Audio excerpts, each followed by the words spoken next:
अब इस पर अपनी क्या प्रक्रिया व्यक्त करना चाहेंगे सिद्धार्थ जी? देखिए, कहने को तो हम दुनिया के सबसे बड़े लोकतंत्र में रहते हैं। लोकतंत्र का मतलब होता है कि लोगों की बात को सुना जाए, लोगों की बात को महत्व दिया जाए। पर पिछले 10 साल में जिस तरीके से देश में हो रहा है कि लोगों की आवाज को दबाया जा रहा है, तो इससे लोकतंत्र कहाँ बच रहा है, ये सबसे बड़ा सवाल है। जो भी इस देश में आवाज उठाता है, उसकी आवाज को कुचलने के लिए कभी पुलिस का प्रयोग किया जाता है, कभी सीबीआई, कभी ईडी का प्रयोग किया जाता है। जो भी नेता आवाज उठाते हैं, उनको या तो डर दिखाया जाता है, उनके यहाँ रेड डलवाई जाती है और उनको भारतीय जनता पार्टी में शामिल करवाया जाता है। जो नेता भाजपा में शामिल हो जाता है, वो तो वॉशिंग मशीन में धुल करके निखर करके बाहर आ जाता है, उसके सारे दाग धुल जाते हैं।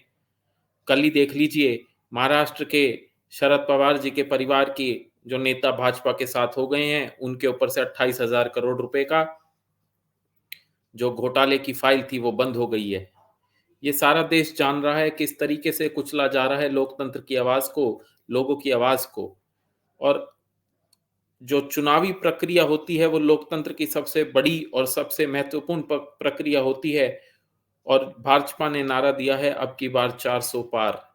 तो जिस तरीके के इनकी पार्टी हरकतें कर रही है, उससे तो 400 पार करने की इन्हें जरूरत नहीं। अब तो नारा इनको देना चाहिए अब की बार 399 पार, क्योंकि एक सीट का तो इन्होंने जुगाड़ कर ही लिया है।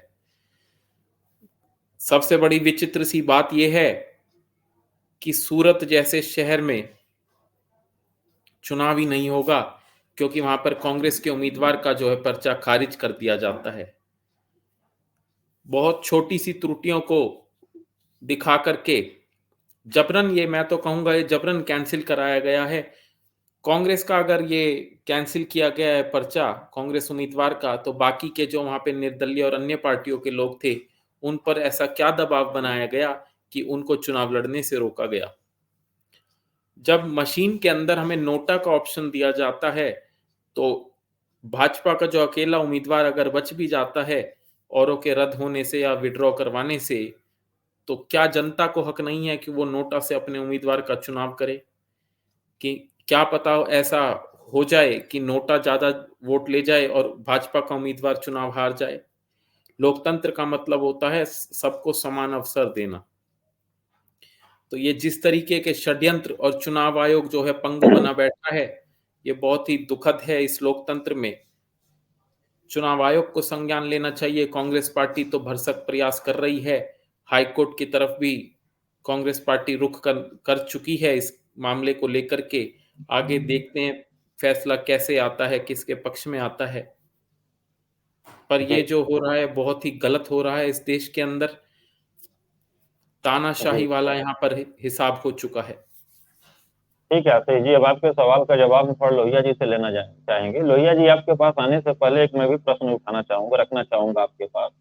देखिए, ये कहा जा रहा है वहां पर निर्वाचन अधिकारी के द्वारा, और भारतीय जनता पार्टी भी अपना यही बातें बोल के चल रही है कि वो जो भी प्रस्तावक थे, वो प्रस्तावकों का सिग्नेचर अधूरा था, उनका हलफनामा लग गया। लेकिन नियम के हिसाब से तो ये होना चाहिए कि हलफनामा को भी अमान्य मानना चाहिए, क्योंकि जिस व्यक्ति के आप हस्ताक्षर को अधूरा मान रहे हैं, उसको आपने सत्यता कैसे प्रदान कर दिया था हलफनामा के ऊपर।